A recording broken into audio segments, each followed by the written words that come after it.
Here's what film noir is to me. It's a righteous, generically American film movement that went from 1945 to 1958 and exposited one great theme, and that theme is you're You have just met a woman. You are inches away from the greatest sex of your life. But within 6 weeks of meeting the woman, you will be framed for a crime you did not commit, and you will end up in the gas chamber. And as they strap you in and you're about to breathe the cyanide fumes, you'll be grateful for the few weeks you had with her and grateful for your own death. I didn't know what I was doing. I didn't know anything except how much I hated.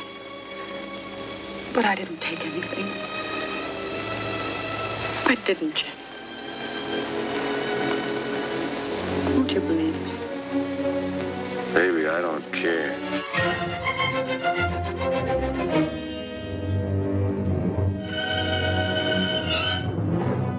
In noir, people go to jail. Good men die. Criminals win. Evil triumphs over good. The pure genre is very, very gut-wrenching, appealing to your own kind of doubts and uncertainties. That's late-night stuff. I can't figure it. What do you see in a guy like me? I see a guy who's swell, who's kind and strong. That's what I see. There's certain naivete. The characters are very clear what they want, and we always know that most of them will fail. Don't come in. These are crime films. You know, they fall under the large umbrella of crime films. But certainly the type of subject matter that distinguishes film noir is this idea of total moral ambiguity that is inaugurated in The Maltese Falcon. It's the sense that the hero is not necessarily grounded in any sense of right or wrong, and a large part of that has to do with the sense that the whole world is also one of radical instability. We didn't exactly believe your story, Miss O'Shaughnessy. We believed you $200. You mean that... I mean, you paid us more than if you'd been telling us the truth and enough more to make it all right. There is a real political streak in these movies, because in the 1930s, when Warner Brothers was cranking out gangster pictures, they were lessons to the public, like crime does not pay. Then noir came along after the war and complicated things, because you were asked to empathize and identify with those criminals in a way that wasn't really allowed in the 1930s. Because of the situation at the end of World War II, the themes of these movies tend to be dark, cynical, and pessimistic about human nature. Film noir, unlike other film, feels no responsibility to reflect some sort of cinematic morality. Film noir just is. It doesn't talk down to you. It doesn't condescend to you. It says to you, this is the way the world is, and this is the way the world is going to come out, and we're not going to pretend that cinema has all of the answers. Aren't you in this deep enough? If you help them, won't it make it worse for you? That's the way it's got to be. For me, film noir is a historical movement in the history of film. It began in earnest after World War II. It started to decline with the advent of television, and by the end of the 50s, it was over. You're stubborn, but you're not afraid. You're an ex-con with a new beef around your neck, and I can hang you with it. Hang me then. One job like that, and I'm your pet rat for the rest of my life. Film noir is not a genre, but it is in fact a kind of tone poem for film. The visual tone as well as the psychology of the film. If you look at a film noir that's more or less typical, we could even use The Maltese Falcon. It has a certain world that has been established and created by the filmmakers, where the style and the content are very close together, in the sense it represents a world of extremes, of shadows, of extremes in emotion, working in the sort of the seamy underbelly of San Francisco life. And the world is his world. He inhabits it, we inhabit it, and everything about it has to do with the tone and the style of the film being completely meshed into one. Great themes of film noir: institutional corruption, sexual obsession, and lives in great psychological duress. You take those three elements, man, you can turn out a good crime story. Lieutenant! Lieutenant! That guy you saw in my office, he's just passing through. Shut up. I didn't see anybody. How could I? I wasn't here. What often drives a film noir is a crime. And I think more importantly, a lot of times it's the aftermath of the crime. It's the perfect heist that goes wrong. A gun fires of its own accord and a man is shot. And a broken-down old harness will no good for anything but chasing kids has to trip over us. Blind accident. What can you do against blind accident? It's seeing how people unravel under pressure. And a lot of what film noir is arises out of the aftermath of that crime. Dix, isn't he the one with the reward on him? Mind your own business. You know, paraphrasing Alfred Hitchcock, and when he was talking about melodrama, he said that it was reality with all the boring parts taken out.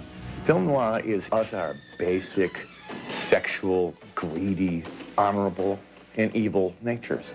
All right, Lacey, get up. Slob, you. So that's the tension in noir. We're not always sure who is the bad guy or the bad lady. No, I'm going to pick up a cab. Swell, we'll share one. I'm afraid not. We go in different directions. That's where you're wrong. We're going in the same direction, you and I. The traditional noir ending is often grim, isn't it? It's the bleeding to death in the gutter, which is inherited from the gangster film. You know, I mean, the Fred MacMurray dropping dead in the office at the end of Double Indemnity. That's how a proper noir ending is, or even just the trap closing in, the police arriving and taking away the regular guy who's been tempted into crime. You take him in. I'll book this guy myself. One of the rules of film noir, one of the unspoken rules, is the last line of the film, that the film really is playing until its very last line. The killing defines film noir in its last two lines. The woman turns to Sterling Hayden. The police are coming. He knows he's screwed. And she says, "Johnny, you've got to run." And he just says, what's the difference? And his delivery, the way in which he delivers it and then walks into the arms of the policeman is so fantastic. It's probably the most brutal vision of noir. It's the idea of, life is nasty, brutish, and short, but also cheap.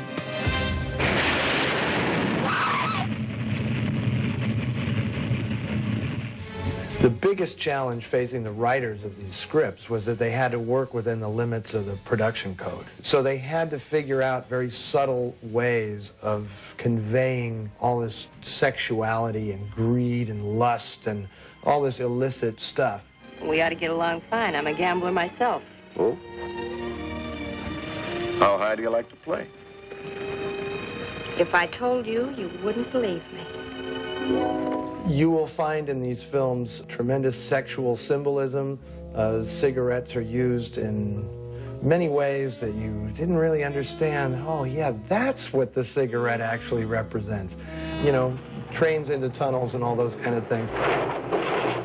Sexuality in film noir, it permeates the whole movie from start to finish, either through the music, but certainly through the innuendo and the dialogue. I need a drink. What do you need, Mr. Doyle? Well, let's say a drink. There's those ways of creating a sexual tension that has actually nothing to do with a kiss, a hug, an embrace, but more between what could be and is not quite going to happen. For another nickel, we can have a rumble. No, thanks. Save your money. Hard times are coming. It's 1945 to 1958.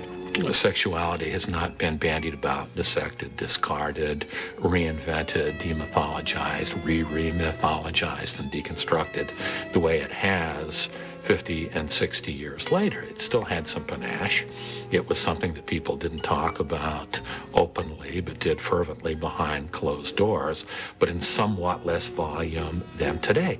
So it had the odd power of the illicit.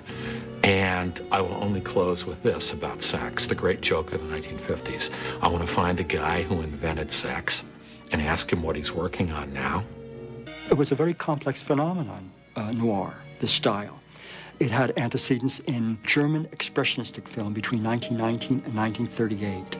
That laid out the formal systems for film noir. Lighting schemes, staging, as well as subject matter, because German expressionistic film was dealing with men who were coming apart, human beings who were coming apart.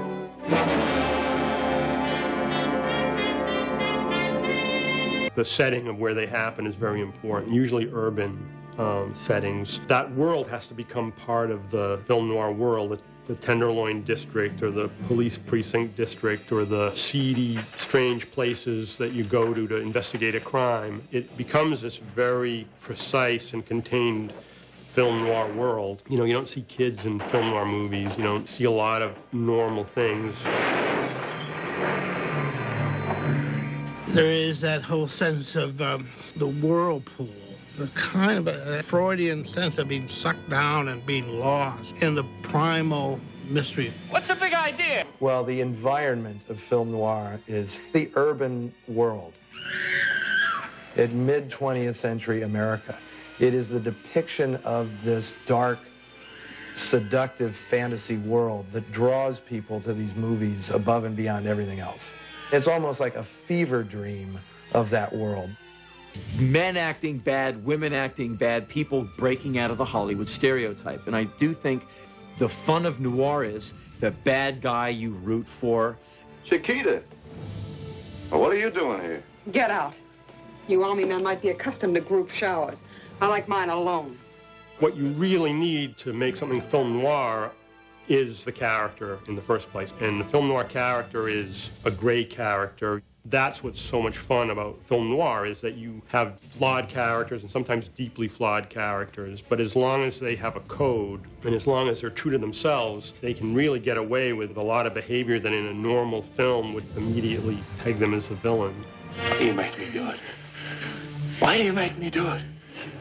As a result of the war, women were given, I think, some broader characters to play. They didn't have to be quite as cardboard. And that the opportunities for women have improved for the characters. That you can have women who are as tough and as difficult and as ruinous as some men have been portrayed. And you're not through. You're in the middle, deep, over your head. No matter what you do now, you're still part of everything that's happened. But it's misleading to think that noir has this misogynistic view of women. If you look very closely at these films, they're just chock full of upstanding, forthright women who are going to rescue the poor chump who doesn't know, the hell he's getting into. And I just think that that's as revolutionary a thing for these films as their depiction of the evil woman. But maybe it'll teach you not to overplay a good hand. Now she doesn't like you. She hates men. I hate their women, too. Especially the big league blondes. Beautiful, expensive babes who know what they've got. And inside, blue steel. Cold. Cold like that, only not that clean. The tombstone of film noir was, and intentionally so, was Touch of Evil. It was like the official end, where it taken all these film noir devices right to their extreme. But the real end of it came with television and the 50s family that television came to glorify. And then at the end of the classic noir era, Law and Order came back in a very heavy-handed way. Not coincidentally coincides with the witch hunt, the communist witch hunt in Hollywood. And they said, look, you can't depict these characters having valid sociological reasons for what they do. They're just crazy. Come on, Bob. Let's finish it the way we started it, on the level.